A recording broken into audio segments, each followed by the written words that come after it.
4 Marines injured this morning in a firefight in Fallujah. They're rushed to the aid station.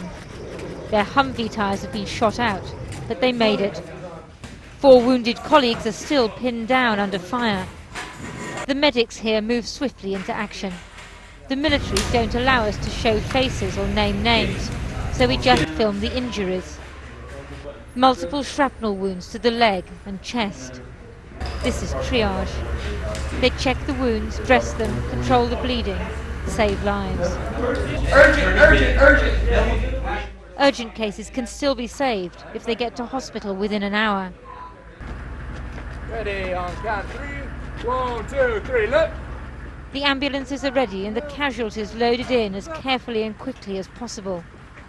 Then it's straight to the dusty strip of desert which serves as a helipad. Purple smoke marks the spot where the chopper must land, to take the wounded to one of several military hospitals in the area.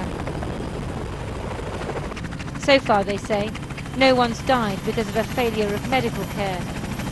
The medics are seeing the gamut of injuries. Most of the injuries are fractured arms, fractured legs, shrapnel to the legs, or gunshot wounds to the legs. Occasionally we'll see injuries to the chest, bullet wounds through the chest, some head injuries we've seen come through. In Baghdad, the Red Crescent today organised a convoy of food and medicine for civilians in Fallujah. The US military are treating civilians, at least 40 yesterday. But it's not at all clear how many people do remain in the town, nor their condition, after nearly a week with no electricity, water or medical care inside Fallujah. The Marines and Army are still pushing south, trying to corner the fighters who haven't given up, run away or been killed. I would say we seized the city in its entirety yesterday, and we're conducting what's known now as search and attack or clearing operations to eliminate final pockets of resistance in various quarters of the city. The insurgents say they're still in business. A group calling itself the Mujahideen in Iraq put out this video of a man they say is an Iraqi soldier fighting alongside the Americans. They say they'll kill him after 48 hours if the Americans don't withdraw. Fallujah is believed to have been the center of hostage-taking. Evidence today that a Japanese tourist killed last month met his death here.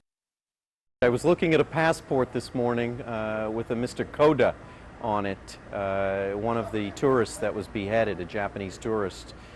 We found a significant number of documents and material evidence related to people who had been taken as hostages, tortured, etc. We found torture rooms, and I held that passport in my hand today. So we know that these organizations were here operating with relative impunity, and we're finding the evidence to support that. More casualties, and one man killed in action, which we can't show under military rules. Even if fighting eases in Fallujah, the insurgents will continue to attack the Americans and their allies wherever they can find them in Iraq. 1, 2, 3, go. Check bird blue. More lives saved by speed, as the American military consolidates its hold on Fallujah, and the politicians begin to think of the impact this will have across the country.